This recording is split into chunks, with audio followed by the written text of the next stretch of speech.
In the months following the attack on Pearl Harbor, Japan stood convinced that the United States had been permanently crippled. The destruction of battleships, aircraft, and naval infrastructure on December 7, 1941, appeared decisive. From Tokyo's perspective, America's Pacific power had been shattered in a single, devastating morning.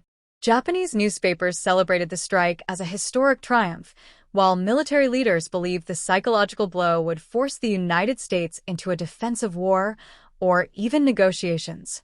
Across the Pacific, Japanese strategists underestimated the American response. They assumed the U.S. lacked both the will and the capability to strike back quickly. America, in their view, was vast but slow, stunned by shock and trapped behind its own ocean. The idea that U.S. bombers could reach the Japanese homeland seemed unthinkable. Japan's island defenses were considered more than sufficient, and air raids over Tokyo were dismissed as impossible fantasies. Yet beneath this assumption lay a dangerous miscalculation. While the U.S. Navy licked its wounds, American factories roared to life. Shipyards worked day and night, aircraft rolled off assembly lines, and military planners searched relentlessly for a way to respond. What Japan saw as American weakness was, in reality, a moment of transformation. The belief that America was purely on the defensive created a false sense of security. Japan focused on expanding its empire across Southeast Asia, confident its homeland was untouchable. This confidence blinded leaders to the reality that the United States did not see Pearl Harbor as a defeat, but as a declaration of war that demanded retaliation. In this brief window of overconfidence, Japan failed to imagine the unthinkable: American aircraft launching toward Tokyo itself. That illusion of safety would soon be shattered, proving that the United States was neither broken nor beaten, only preparing its answer. In early 1942, President Franklin D. Roosevelt faced a nation wounded but determined. Pearl Harbor had ignited anger across the United States, and public morale demanded more than words. It demanded action. Behind closed doors, Roosevelt met with senior military leaders to confront a pressing question: how could America strike back when its Pacific Fleet was still recovering? The challenge was enormous. Japan's homeland lay thousands of miles across the ocean, seemingly beyond reach. Conventional bombers lacked the range to return safely, and aircraft carriers were few and vulnerable. Yet Roosevelt believed that even a small strike could have an outsized effect. He understood that war was fought not only with weapons, but with confidence and fear. In January 1942, Roosevelt quietly authorized planners to explore bold, unconventional options. Army Air Forces officers proposed a daring idea: launching medium bombers from an aircraft carrier. It was a concept never attempted before and widely considered impractical. But desperation and resolve pushed the idea forward. Roosevelt's goal was clear: Japan needed to be shown that its homeland was not immune. A successful raid, even with limited physical damage, could shatter Japanese confidence while restoring American belief in victory. The president gave his approval, fully aware of the risks involved. Crews might not return. Aircraft would likely be lost. This decision marked a turning point. It signaled that the United States would not wait behind its defenses. Instead, it would carry the war directly to the enemy, on terms Japan never expected. From this moment, the path toward the Doolittle raid was set, driven by leadership willing to gamble everything for psychological impact. As American planners searched for a way to strike Japan, one name rose above the rest: Colonel James "Jimmy" Doolittle. He was not chosen by chance. Doolittle was a seasoned aviator, an engineer, and a test pilot known for pushing aircraft beyond their limits. If anyone could turn an impossible idea into reality, it was him. The proposal placed in Doolittle's hands was unprecedented. Medium-range Army bombers, far larger and heavier than carrier aircraft, would be launched from a U.S. Navy aircraft carrier. These planes were never designed for short takeoffs at sea. There would be no room for error, no second attempts, and no guaranteed landing afterward. Most aircraft would have to continue on to China, hoping to find friendly territory or crash land if fuel ran out. Doolittle understood the risks immediately. The crews might be captured or killed. The aircraft would almost certainly be lost. Yet he also understood the opportunity. A successful launch alone would prove that American ingenuity could overcome geography and expectation. The mission's purpose was not destruction, it was demonstration. Under intense secrecy, Doolittle began training volunteer crews. Pilots practiced taking off in impossibly short distances, engines roaring at full power as bombers barely cleared the carrier deck. Every calculation was precise, every mistake potentially fatal.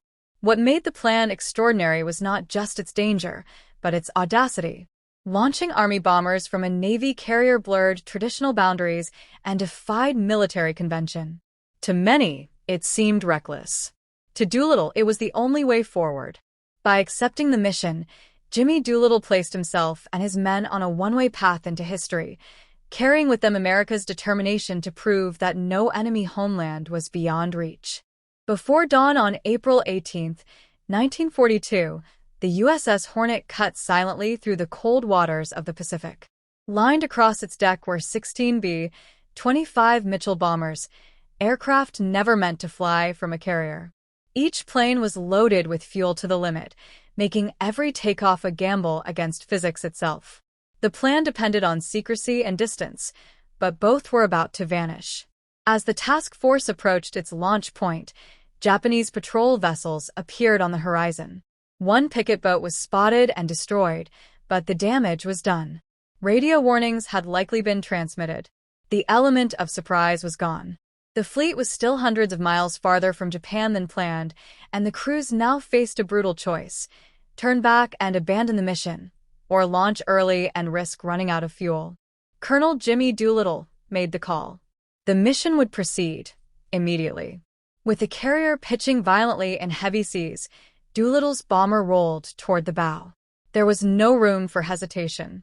As engines screamed at full throttle, the aircraft surged forward and dropped off the edge of the deck, skimming just above the waves before clawing its way into the sky. Against all expectations, it flew. One by one, the remaining B-25s followed. Each takeoff set a new record, the shortest carrier launches ever attempted by aircraft of that size. Sailors watched in stunned silence as bombers disappeared into the mist, knowing most would never return.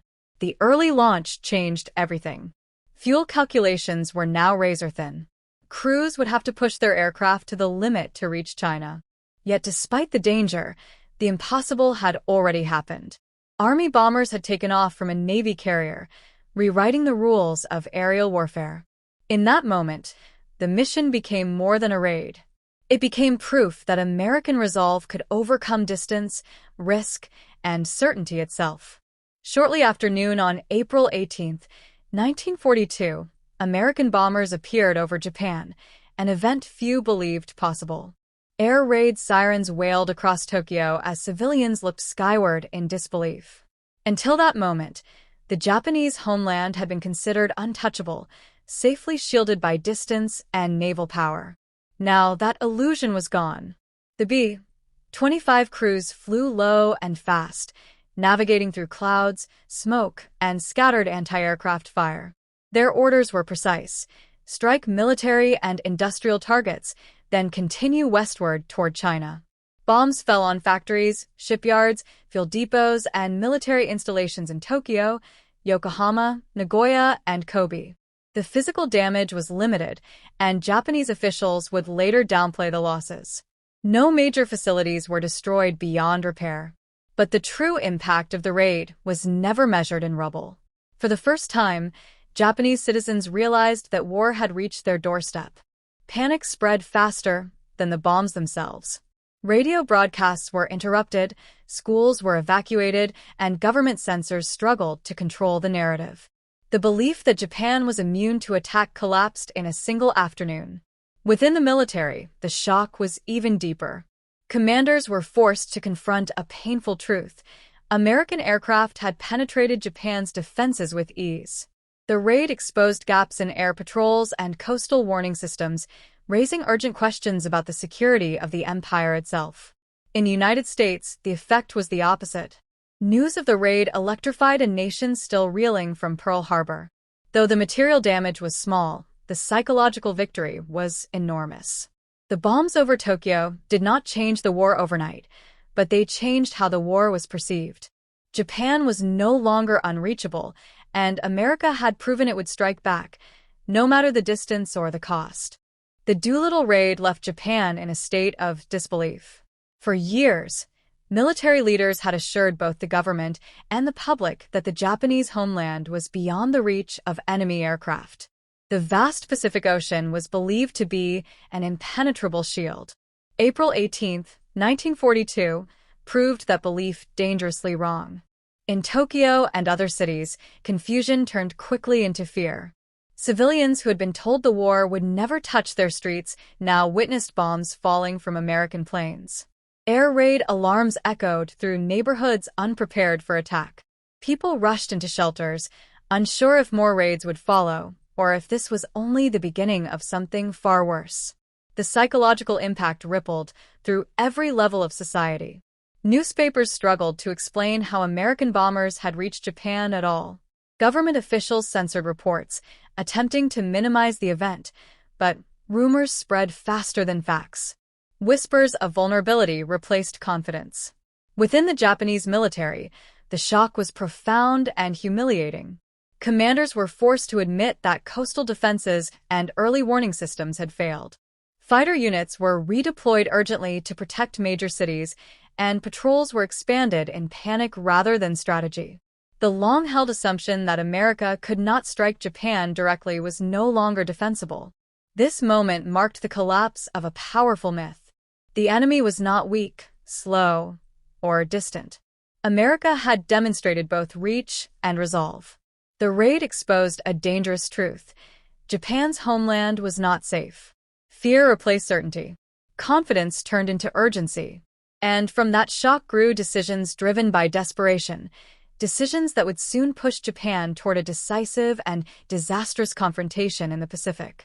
The Doolittle raid of April 1942 marked more than a tactical operation. It was a turning point in morale, strategy, and perception. For the United States, still reeling from the devastation at Pearl Harbor, the successful strike on Tokyo proved that America was not broken. The raid inspired the nation, bolstering confidence in its military leadership and industrial might. Ordinary citizens and soldiers alike felt a renewed sense of purpose. If daring aviators could reach Japan, then victory was possible. While the physical damage inflicted was limited, the psychological impact was enormous. Japan's invincibility myth had been shattered. American bombers had flown thousands of miles over hostile waters, struck the enemy homeland, and returned, showing that distance and oceans could no longer guarantee safety. This demonstration of reach and audacity forced Japan to rethink its strategy, setting in motion a chain of events that would reshape the Pacific theater. The raid also cemented Jimmy Doolittle and his men as icons of courage and ingenuity. Their daring mission became a symbol of American resilience and determination, a narrative repeated in newspapers, radio broadcasts, and public ceremonies. For military planners, it proved that unconventional thinking could yield strategic advantage, even under extreme constraints. In the broader context of World War II, the Doolittle raid can be seen as a catalyst. It prompted Japan to make aggressive moves that ultimately led to the Battle of Midway, where Japanese losses decisively shifted the balance of power. The raid reminded both sides that the war was no longer distant or theoretical. It was real, dynamic, and far-reaching. Ultimately, the Doolittle raid was a story of courage meeting opportunity. It did not win the war by itself, but it changed perceptions, lifted American spirits, and set the stage for pivotal victories. Its legacy endures as a defining moment in the narrative of resilience, innovation,